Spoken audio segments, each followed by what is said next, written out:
আমি লিখতাম on and of, কিন্তু এতটা লিখবো বা লেখার মধ্যে এতটা আমার জীবনের সময় কাটবে বা এতটা আনন্দ পাবো, সেটা কিন্তু আমার সত্যি বলছি 40 বছর বয়স হয়ে যাওয়ার পরে।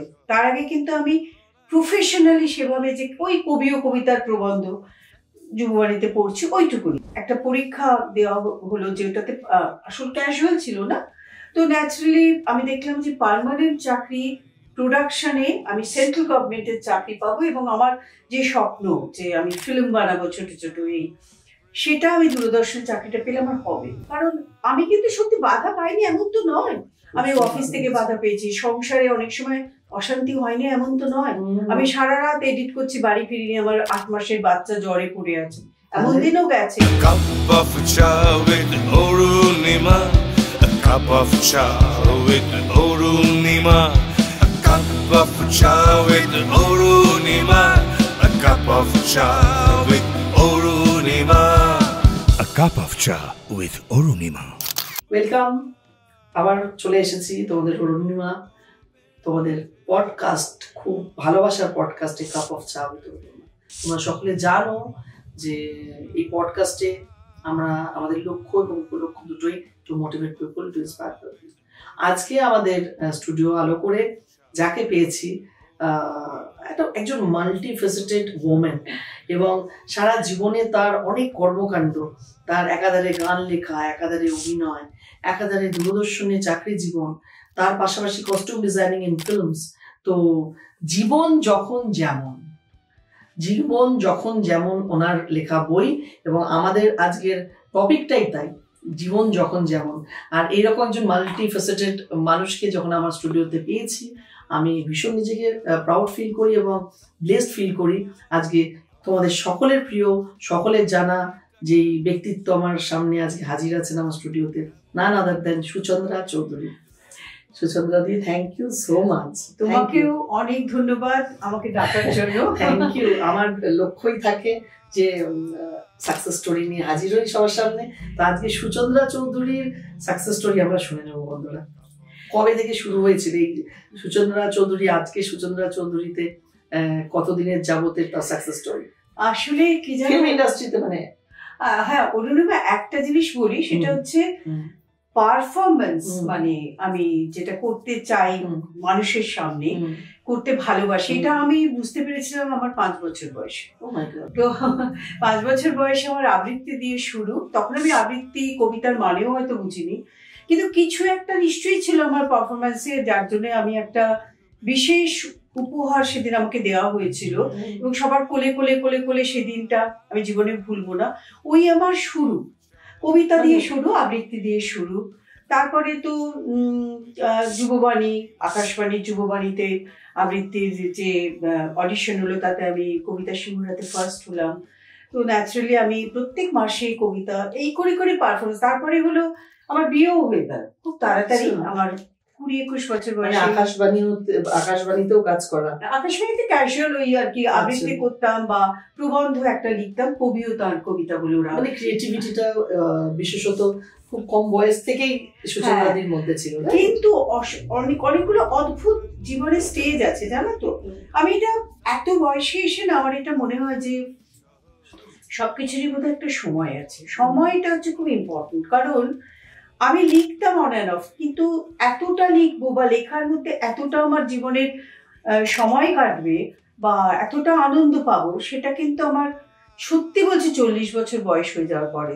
তার আগে কিন্তু আমি প্রফেশনালি সেভাবে যে ওই কবি ও কবিতার প্রবন্ধ যুববাণীতে পড়ছি ওইটুকুনি। আমরা কি যেটা আমরা বলে থাকি কর্পোরেট লাইফে, লাইফ স্টার্টস এট 40। হ্যাঁ, একদম লেখার জীবনটা কিন্তু সত্যি 40-এর পরে তোমার শুরু হয়েছে। অদ্ভুত। আমি কোনোদিনই সেভাবে লিখতাম না। হ্যাঁ, আমি আমার দূরদর্শনে আমার প্রথম শুরুটা ছিল ক্যাজুয়াল অ্যানাউন্সার হিসেবে, অ্যানাউন্স করতাম, তারপরে কম্পেয়ারিং করতাম, সেখানে ছোটখাটো স্ক্রিপ্ট লেখা। ওটা যে একটা বিরাট কিছু ব্যাপার তা কিন্তু নয়, ছোটখাটোর মধ্যে ছিল লেখাটা।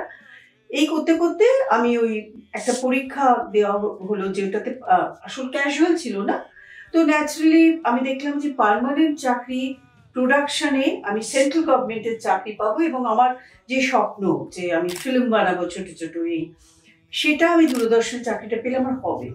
তো আমি পরীক্ষায় বসলাম এবং লাকিলি আমি সিলেক্টেড হলাম, মানে ভাবতেও পারি খুব খেলার চলে কিন্তু চাকরিটা পেয়ে গেলাম। বিশাল পরীক্ষা টরীক্ষা, অদ্ভুত। কিন্তু তার আগে আমি খুব যে চাকরি করব এটা ভাবিনি, কিন্তু ফ্রিল্যান্সার হিসেবে জীবন কাটানোর একটা ইচ্ছে ছিল, লেখা, কবিতা, আবৃত্তি ও মুখের মধ্যেই থাকবো।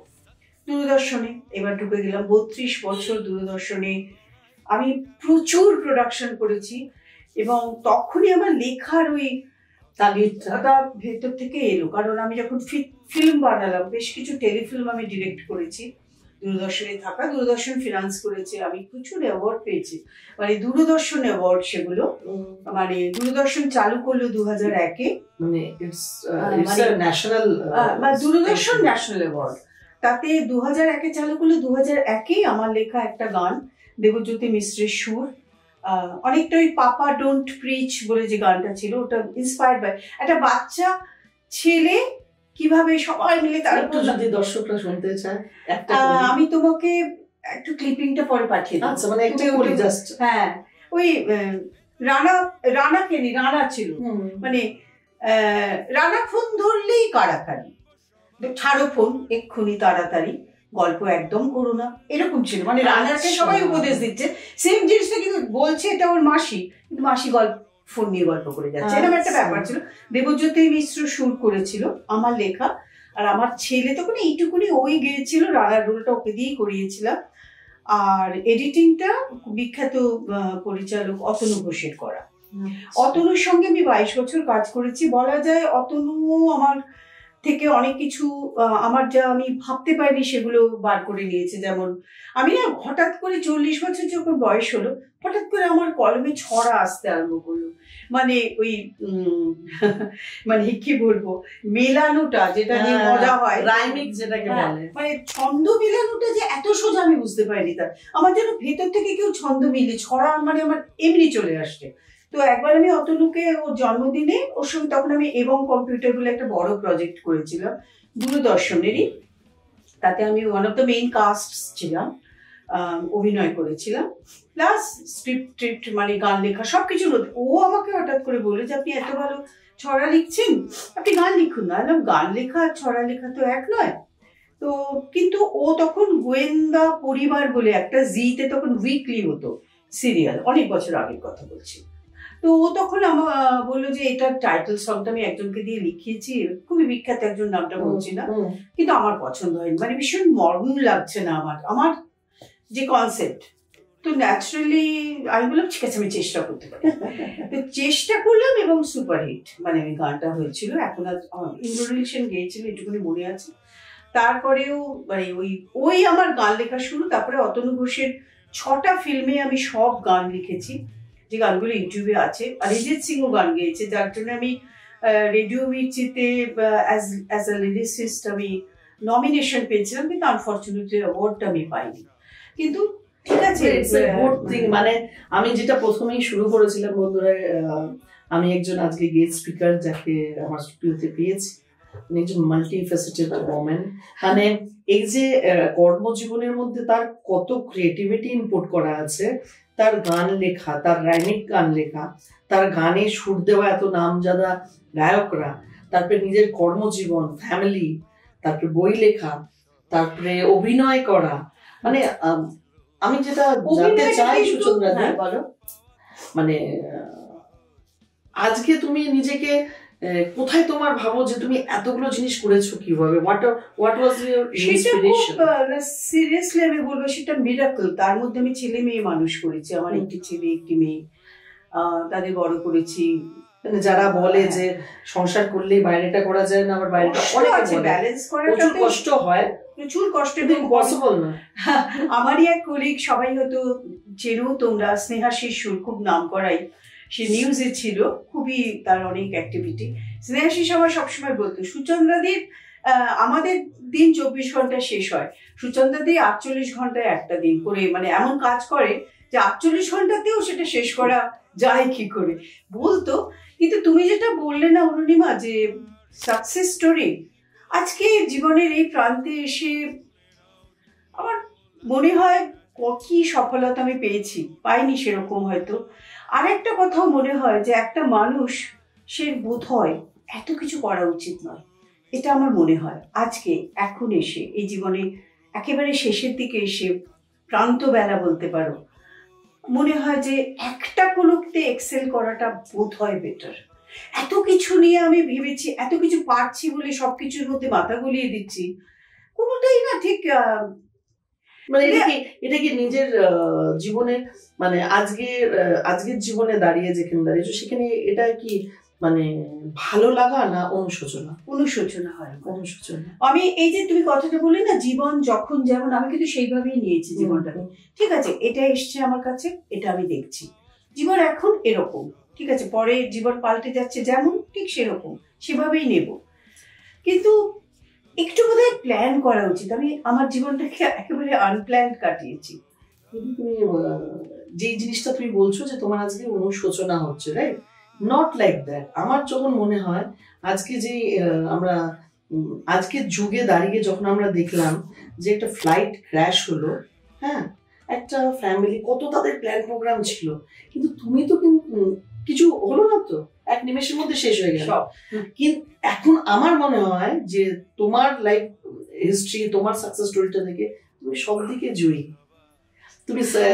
তুমি হয়তো দেখো একদিকে গেলে পরে তোমার কিন্তু পিছিয়ে আসা বা এদিক যাওয়ার জায়গা থাকে না মানুষের, যদি একটা দিকেই যায়। তুমি মাল্টিফেসেটেড ওম্যান, তুমি একাধারে তোমার জীবনের যা ক্রিয়েটিভিটি দিয়েছিল ঈশ্বর, সেগুলোকে সবকটা তুমি এক্সপ্লোর করেছি। সেদিক থেকে অনুনিমা, হ্যাঁ, অনেকটাই পেরেছি। তারও আমি জীবনকেও যেমন ধন্যবাদ দেব, আমার জীবনকে সেই সঙ্গে দেব আমার স্বামী চলে গেছে, 2019-এ চলে গেছে। তিনি প্রফেসর ছিলেন, একেবারে আমার উল্টো বলা যায়, সারাক্ষণ বই নিয়ে থাকতেন, যাদবপুরে পড়াতেন ইঞ্জিনিয়ারিং, অসম্ভব ব্রিলিয়েন্ট। তার হাতে 30-40 জন পিএইচডি হয়েছে, কিন্তু শেষে ওনার ব্রেনটা সম্পূর্ণ ইনঅ্যাক্টিভ হয়ে গেছে। কিন্তু কি যে হোল হার্টেড সাপোর্ট আমি ওর কাছে পেয়েছি। এই জগৎটা তো ওর ছিল না, ওর জগৎ তো আলাদা। ছাত্র ছাত্রী, পড়াশুনো, কনফারেন্স, সেমিনার, বিদেশ যাওয়া, লেকচার দেওয়া, MIT-তে গিয়ে লেকচার দিচ্ছেন, এই লেভেলের পণ্ডিত ছিল। কিন্তু কোনোদিন বুঝতে দেয়নি ওর পাণ্ডিত্য। এবং আজকে আমার সত্যি বলতে ভালো লাগছে, বড় কষ্ট হচ্ছে যে আমি আসলে কি হয় দেখো তো ইউ আর তো লাকি ওম্যান। তুমি তো সেই মহিলাদের মধ্যে একজন মহিলা দিদি। তুমি যে তোমার হাজবেন্ড তোমাকে সেরকম সাপোর্ট দিয়েছে, অনেকে পায় না, তাই না? যেমন সত্যি, কিন্তু কি হয় জানো তো, মানে যখন তুমি সেটার মধ্যে আছো আর উনি নেই, সেটাই কষ্টটা। মানে তখন তো বুঝতে পারিনি যে কতটা আমি পাচ্ছি না। হয়তো সেইভাবে আমি ওকে আমার টাইমটা বলতে পারি যে তুমি আমাকে কত দিয়েছো।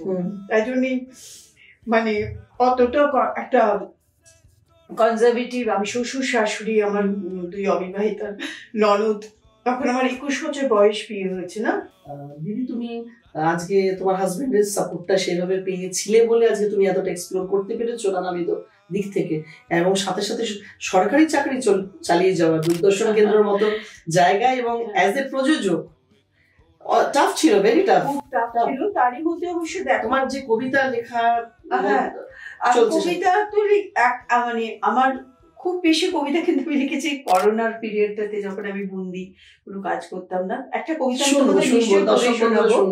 কবিতা তার আগে আমি শুধু বলিনি যে দর্শক যারা আমার লেখা গান শুনতে চান, ইউটিউবে কিন্তু সব গান আপলোড করা আছে, শুনতে পারেন। ছবির নাম আমি একটা বলছি, একপালি রোদ, একটা হচ্ছে রূপকথা নয়। রূপকথা নয়ের আমার লেখা গান গেয়ে অন্বেষা ফিল্মফেয়ার অ্যাওয়ার্ড পেয়েছিল। অ্যাবি সেন বলে দুঃখটা করছো কোথায়? তোমার গান গিয়ে তো ফিল্মফেয়ার অ্যাওয়ার্ড পাচ্ছিল কে?